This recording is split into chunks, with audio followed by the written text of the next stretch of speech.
and I saw it start to dive, and so I continued to watch it.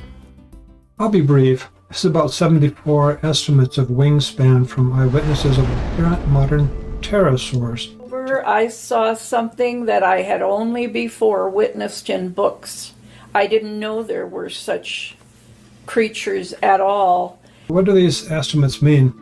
Well, these were taken from 128 eyewitness reports that I received up until the end of the year 2012. Before one palay, naimikam kisimuan paraman long gomlongon yalong matmat balongan. It's grave. Issue one come to the grave and. These are the ones in feet, all the way from less than 2 feet to 46 feet. And as soon as I got back into my car, I went to turn onto a highway. And as soon as I took a right and started going down the road, I looked up and I saw a large flying creature. But it had a big wingspan. It had no tail. It had scalloped or webbed wings at the back. I discovered that there could not be any hoaxes of any major importance, no major influence from hoaxes. Yeah, I noticed it was different than anything I'd ever seen. It wasn't just a regular up and down, it was a rolling motion. And then out the back of its head was a crest that went out the back. And also, just last year, I discovered something else looking back over these statistics of wingspan estimates for apparent modern pterodactyls. Here, I noticed that when its wings would roll down and I would get to see the top of the wings, there was a shimmer to it and it almost kind of looked like a rainbow effect. Is there cannot be any real major influence either from misidentifications. So this can be important, really important, in the investigations we're undertaking in living pterosaur research. Being in a very remote village in a country like New Guinea, it was really a frightening activity for me. And then when it went to dive down by the tree line, I noticed that there was a long tail with a bulb at the end of it, and I kept double checking to make sure, and I'm like, that has to be a tail. Why is it that there are not any major number of misidentifications here from birds?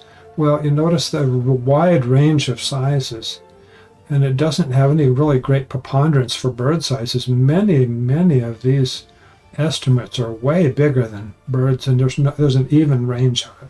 I know exactly what I saw. When I saw it, I could take you today if we could go there.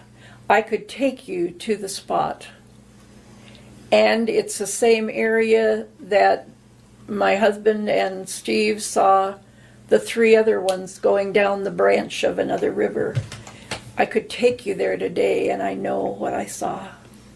But this was a lot longer, and it had a large bulb at the end of this tail. Even from 100 yards out, I could make it out.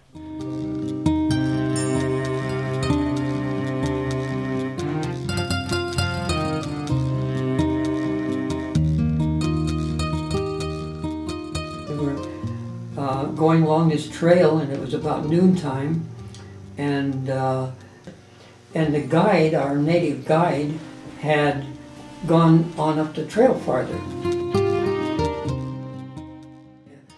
And then we saw this huge, great big, what I said, bird at that time, take off. I thought it was just a bird, you know. But anyway, it was huge. And as it took off, the wing, I estimated the wing flaps were maybe about 1 or 2 seconds in frequency.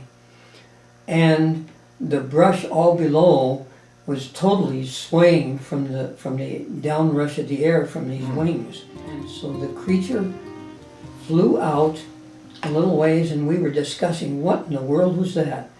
And here it turned around and came back, and it was up probably, I would say, maybe 50 or 100 feet above us, and flew right back alongside, and we got a perfect side view of it, and I was just totally fascinated.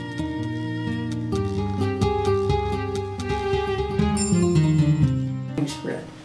Okay. And I would say that pterodactyl had the approximate same wing spread as what my airplane did.